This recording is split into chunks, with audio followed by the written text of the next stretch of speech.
O ano de 1867 é um marco do metodismo permanente no Brasil. O missionário Junius Stan Newman desembarcou no Rio de Janeiro daquele ano para dar continuidade à semente deixada em solo brasileiro. A vinda de imigrantes do sul dos Estados Unidos por causa da Guerra Civil Americana foi um fator primordial para a chegada de Newman e sua esposa, Mary Newman, no país. No início, eles se estabeleceram em Niterói. No entanto, sem vínculos institucionais, a família Newman migrou-se para Santa Bárbara do Oeste, interior de São Paulo.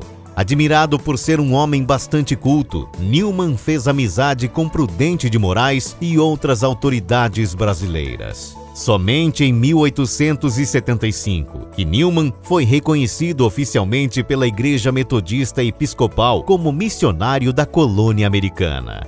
Novos reforços missionários também chegaram ao Brasil.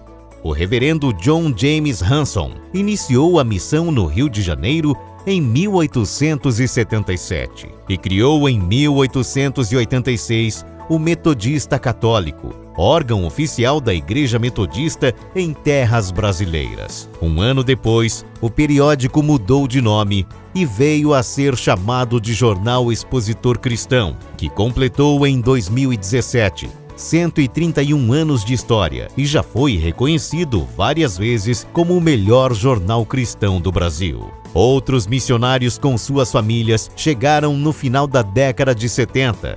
O Codger, Kennedy, Tarbucks e Tucker, sendo que os três últimos formaram o chamado Trio de Ouro. Em 1889, a missão se expandiu para os estados de Minas Gerais, São Paulo e Rio de Janeiro. A igreja tinha paz e o Senhor ia acrescentando dia a dia os que iam sendo salvos. Tudo isso só foi possível por causa do trabalho indispensável das mulheres. Podemos citar as filhas de Newman, que fizeram amizades com as filhas de Prudente de Moraes. Anne Newman cuidou do marido, que teve febre amarela, mas depois também contraiu a doença e não resistiu.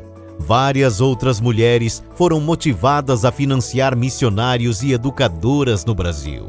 Martha Watts assumiu essa vocação, tornando-se uma das principais fundadoras de escolas em Piracicaba, Belo Horizonte e Petrópolis. O nome Colégio Piracicabano foi escolhido para mostrar que o primeiro colégio metodista do Brasil era aberto a todas as pessoas, não apenas os metodistas ou imigrantes americanos.